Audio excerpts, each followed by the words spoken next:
पोटका में आज एक प्लास्टिक स्टोर में भीषण आग लग गई। बताया जा रहा है कि शॉर्ट सर्किट की वजह से आग लगी है, पर इस भीषण गर्मी में शहर व आसपास आगलगी की दर्जनों छोटी बड़ी घटनाएं हो चुकी है। पोटका कोवाली थाना अंतर्गत पोडा डी कंक्रीट ईंट गोदाम के सामने रखे प्लास्टिक स्टोर में भीषण आग लग गई। समाचार प्रसारित किए जाने तक दमकल की गाड़ियां वहां नहीं पहुंच पाई थी और सारे सामान धू धू कर जल उठे थे। बताया जा रहा है कि बिजली के शॉर्ट सर्किट से ये आग लगी है। वहीं सूचना मिलने पर आसपास के लोग और कोवाली थाने की पुलिस भी मौके पर पहुंची। जमशेदपुर से दूर होने के कारण अब तक दमकल की गाड़ियां मौके पर नहीं पहुंची। स्थानीय लोग आग बुझाने का प्रयास कर रहे थे। हालांकि आग प्लास्टिक स्टोर में लगने के कारण तेजी से फैलती चली गई। उपायुक्त सह जिला निर्वाची पदाधिकारी अनन्य मित्तल और एसएसपी किशोर कौशल ने जमशेदपुर कोऑपरेटिव कॉलेज में ईवीएम वेयर हाउस का निरीक्षण किया और देखा कि सभी सिस्टम ठीक से काम कर रहे हैं अथवा नहीं। पूर्वी सिंहभूम में 25 मई को होने वाले मतदान को लेकर जिला प्रशासन कई दिनों से तैयारियों में जुटा है। आज बिष्टुपुर के कोऑपरेटिव कॉलेज सभागार में जिले के उपायुक्त अनन्य मित्तल, वरीय पुलिस अधीक्षक किशोर कौशल, टीएसपी समेत तमाम पदाधिकारी ने ईवीएम को डिस्पैच को लेकर बैठक की। बैठक के बाद तमाम पदाधिकारी कॉलेज के सभी जगहों का निरीक्षण किया।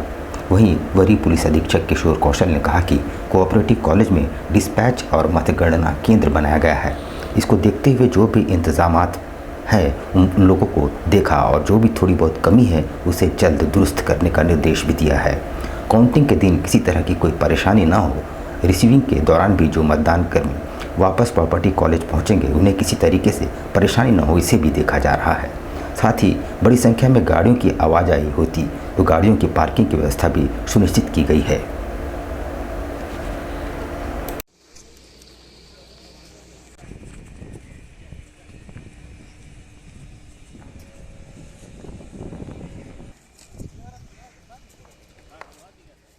आज कोऑपरेटिव कॉलेज का हम लोगों ने सभी पदाधिकारियों के साथ निरीक्षण किया। उसमें हम लोगों ने जो भी अभी तक प्लानिंग करी है कोऑपरेटिव कॉलेज में, उसमें डिस्पैच, रिसीविंग और काउंटिंग, इन तीनों का अलग अलग हम लोगों ने आकलन किया। इनके मैप्स हम लोगों ने फाइनल किए और जिस भी तरीके से, चाहे वो पोलिंग एजेंट हो, चाहे काउंटिंग पर्सन हो, चाहे हमारे पोलिंग पर्सन हो, चाहे जितने भी ऑफिशियल हो, उन सब की मूवमेंट किस किस तरीके से रहेगी, कहाँ बैरिकेडिंग, सीसीटीवी और विश्राम रूम्स की आवश्यकता होगी, पानी की उपलब्धता और भी मूलभूत सुविधाएं जो भी हम लोग को अवेलेबल करवानी है ताकि हमारी पोलिंग प्रक्रिया और काउंटिंग प्रक्रिया सुगम रह सके। जो भी डिस्पैच सेंटर है जहाँ से पोलिंग पार्टी डिस्पैच होनी है पोलिंग बूथ्स के लिए, उस जगह का, और साथ ही साथ यहाँ काउंटिंग सेंटर भी है और रिसीविंग सेंटर भी है, ईवीएम्स यहाँ पर वापस जमा भी होने हैं। तो इसको ध्यान में रखते हुए यहाँ पर जो भी इंतजाम हैं स्ट्रॉन्ग रूम के, ईवीएम सही तरीके से सिक्योर तरीके से रखा जा सके, काउंटिंग के दिन किसी प्रकार की कठिनाई ना आए, रिसीविंग वाले दिन किसी प्रकार की कठिनाई ना आए। तो इसको लेकर के जो प्रेमाइसेस है, जो कैंपस है, उसमें जो कमरे हैं, जो हॉल्स हैं, उनके स्पेस की समीक्षा की गई। जमशेदपुर लोकसभा सीट के उम्मीदवार की घोषणा कब होगी, ये आज एक यक्ष प्रश्न बन चुका है। इंडिया गठबंधन ने अभी तक इसकी घोषणा नहीं की है। लोग कयास ही लगा रहे हैं और उम्मीदवार की घोषणा अभी तक नहीं करने का लाभ भाजपा को मिलता नजर आ रहा है। उनके साथ सांगठनिक तौर पर यहाँ तैयार है चुनाव के लिए।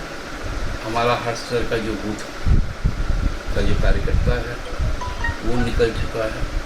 भाजपा के खिलाफ एक जनाक्रोश है। मोदी जी जिस प्रकार का भाषा पे उतर आए, पहले तो लग रहा था कि यहाँ से संविधान ही समाप्त होगा और यहाँ पर जो लोगों का आरक्षण है वो समाप्त होगा, लोकतंत्र समाप्त होगा। लेकिन अब नई परिस्थिति में ये लग रहा है कि देश का विभाजन भी होगा, क्योंकि लगातार वो जिस प्रकार से भाषण कर रहे हैं और खासकर एक समुदाय संपत्ति का अधिकार इनको हो। अरे मोदी जी, आप थोड़ा सोचिए, इसी झारखंड में गोड्डा बोल के एक जगह है, वहाँ से आप ही के सांसद, वहाँ अदानी का पावर है। आप जो बांग्लादेशी घुसपैठी मुस्लिम घुसपैठ की बात करते हैं और वो पूरा पावर संसाधन हमारा है, चाहे वो जल का संसाधन हो, कोयला का संसाधन हो, श्रम का संसाधन हो, जमीन हो, सब हमारी। और बिजली झारखंड को एक यूनिट भी नहीं, सारा बांग्लादेश अदानी के माध्यम से, क्योंकि वो आपके देश दोस्ती। तो ये लोगों में अब ये बातें पहुंच गई हैं, अब लोग बदलाव के लिए चाह रहे हैं। टाटा स्टील जूलॉजिकल पार्क अब बहुत जल्द नए लुक में नजर आएगा। इसके लिए मास्टर प्लान तैयार किया गया है। यहाँ नए बाड़े भी लगेंगे और नए वन्यजीवों को भी लाया जाएगा। टाटा स्टील जूलॉजिकल पार्क अब समय बाद आधुनिक जू के रूप में देखने को मिलेगा। इसके लिए मास्टर प्लान तैयार किया जा चुका है। साथ ही निर्माण कार्य भी शुरू कर दिए गए हैं। कार्य पूर्ण होने पर टाटा जू में कई नए वन्यजीव भी देखने को मिलेंगे। टाटा जू के निदेशक नईम अख्तर ने मास्टर प्लान पर प्रकाश डालते हुए कहा कि जू में बड़े जानवर जिसमें लायन, टाइगर, तेंदुआ, घड़ियाल के बाड़ों को नया बनाया जा रहा है, जिनमें उनकी ज़रूरत के तमाम संसाधन मौजूद होंगे। साथ ही जू में नए वन्यजीव भी लाए जाएंगे। वहीं पहुंचने वाले सैलानियों के मनोरंजन को ध्यान में रखते हुए नए निर्माण भी किए जा रहे हैं, जो आगामी कुछ ही महीनों में बनकर तैयार हो जाएंगे। जूलॉजिकल पार्क का पन्ना आपने देखा होगा, जूबली पार्क से एंट्री थी, तो वो हमने पुराना जू का जो लेआउट प्लान था, जो मास्टर प्लान था, उसकी जगह हम नया मास्टर प्लान अप्लाई कर रहे हैं। उसमें ऑलमोस्ट जू का जो कह लीजिए 80-90% स्ट्रक्चर रिमॉडलिंग हो रही है, सब नए से बनेंगे। हमारा टाइगर, लायन नया एनक्लोजर जो आपने देखा होगा पुराना जहाँ रहते हैं वो नया बनना है। लेपर्ड और हाइना का हमारा एनक्लोजर नए बन चुके हैं। क्रोकोडाइल, घड़ियाल के नए बन चुके हैं। ये जो कि आपने देखा होगा पुराना ये झील के दूसरे किनारे पे थे, लेकिन अभी अंदर जू के अंदर नए आ गए हैं। और हमारी कोशिश है कि टाटा जू को इंडिया का वन ऑफ द बेस्ट जू बनाया जाए। नए जानवर भी आएंगे, लेकिन हमारा अभी जो फोकस है, पहले जो एनिमल्स हैं उनको द बेस्ट फैसिलिटी हमको अवेलेबल कराई। जेमको स्थित सार्वजनिक मैदान पर टाटा स्टील द्वारा काम कराने और मैदान की घेराबंदी करने के विरोध में जेमको मैदान संघर्ष समिति ने आज उपायुक्त को एक मांग पत्र सौंपा है। आचार संहिता का फायदा उठाकर टाटा प्रबंधन जो है जबरदस्ती इस मैदान में गुंडा पार्टी और के सहयोग से वो आती है और बार जेमको मैदान संघर्ष समिति के कार्य समिति के सदस्यगण हैं और आज डीसी साहब से हम लोग मिलने आए थे। डीसी साहब ने 12 जनवरी को हमारे जेमको मैदान में एक स्टे ऑर्डर लगाया हुआ है, क्योंकि जेमको मैदान 12-15 बस्तियों के बीच एकमात्र खेल का मैदान है और उसमें बहुत सारे कार्यक्रम होते हैं। तो तार कंपनी अपने अधीन में ले रही है, तो इसके लिए हम सभी बस्तीवासियों ने मिलकर एक जेमको मैदान संघर्ष समिति बनाया। डीसी साहब को कंप्लेन किया। डीसी साहब 12 जनवरी को टाटा हेड को स्टे ऑर्डर लगा दिए कि जब तक इस मामले का निराकरण ना हो जाए तब तक कोई निर्माण कार्य ना हो जाए। और हम लोगों ने बात को सीएम तक पहुंचाई है। सीएम साहब ने भी आश्वासन दिया है कि वो मैदान बस्तीवासियों को हम दिलाएंगे। इसी बीच आचार संहिता लगने के बाद टाटा प्रबंधन ज़बरदस्ती उस मैदान में बार बार काम कराने आती है। यहाँ पर हम लेंगे एक छोटा सा ब्रेक, लेकिन आप कहीं जाइएगा नहीं, क्योंकि ब्रेक के बाद खबरों का दौर जारी रहेगा। तो आप बने रहिए हमारे साथ और देखते रहिए न्यूज़ टाइम्स।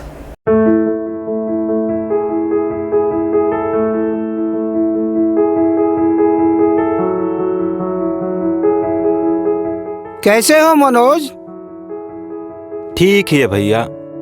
ठीक तो बोल रहे हो, ठीक तो दिख नहीं रहे हो। तुम्हारे उम्र में तो हम 10-10 किलोमीटर दौड़ जाया करते थे। सारे लोग टहल रहे हैं, तुम सुस्त बैठे हो। वो क्या है ना भैया कि थोड़ा प्रॉब्लम हो गया है। प्रॉब्लम? हम तुम्हारे बड़े भाई जैसे हैं, तुम अपना समस्या बताओ हमको। हो सकता तुम्हारी समस्या का समाधान हमारे पास हो। वो क्या है ना भैया कि हमको पाइल्स हो गया है। बहुत सारे डॉक्टर को दिखाया, लेकिन कहीं पे कोई आराम नहीं मिला। बस इसी को लेकर परेशान है। चलो तुमको हम कहीं ले चलते हैं, हमको भी हुआ था। आज देखो हम ठीक हैं। कहाँ भैया? है हमारे एक परिचय के। वहाँ जाने से ठीक हो हाँ, जाएगा? एकदम ठीक हो जाएगा। पक्का ना? हाँ हाँ पक्का। चलो चलो। चलिए भैया।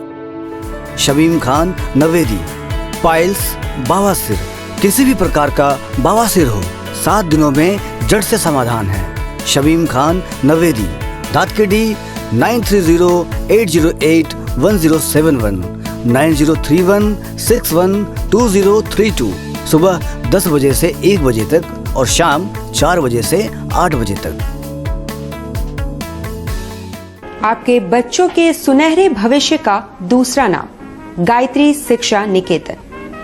शिक्षा के क्षेत्र में उत्कृष्ट प्रदर्शन के लिए राष्ट्रीय एवं राज्य सरकार से सम्मानित विद्यालय, जहां होता है आपके बच्चों का सर्वांगीण विकास। गायत्री शिक्षा निकेतन उच्च स्तरीय और आधुनिक उपकरणों से lace computer lab, science lab, आधुनिक क्लासरूम्स। गायत्री शिक्षा निकेतन।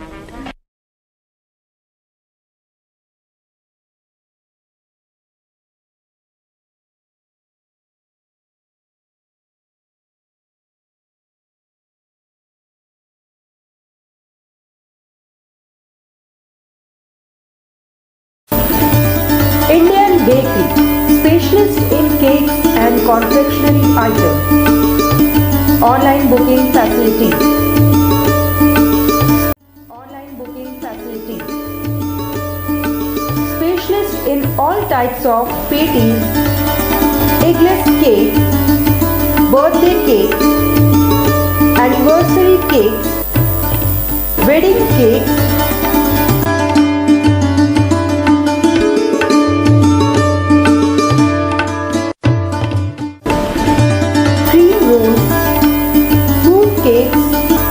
marriage anniversary cake and school order specialist.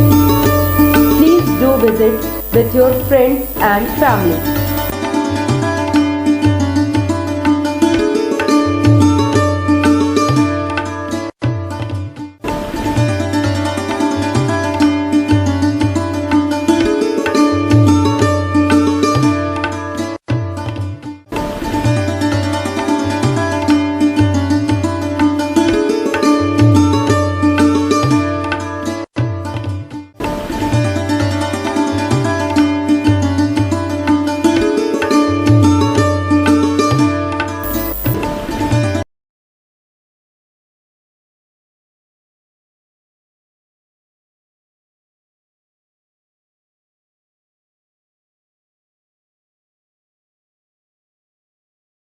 पच्चीस दिसंबर में जो है वो फ्रूट केक का डिमांड सबसे ज़्यादा रहता है। अभी fruit cake, plum cake, walnut cake और अभी चॉकलेट ब्राउनी केक बहुत ज़्यादा कस्टमर का डिमांड है। तो हम लोग ब्राउनी केक बहुत ज़्यादा बनाए हैं, फ्रूट केक भी बनाए हैं ताकि कस्टमर का जैसा रिक्वायरमेंट रहे। और सारा केक हमारे यहाँ एगलेस वेज केक मिलता है। ये हमारा इंडियन बेकरी न्यू रानी कुदर में हमारा शॉप है।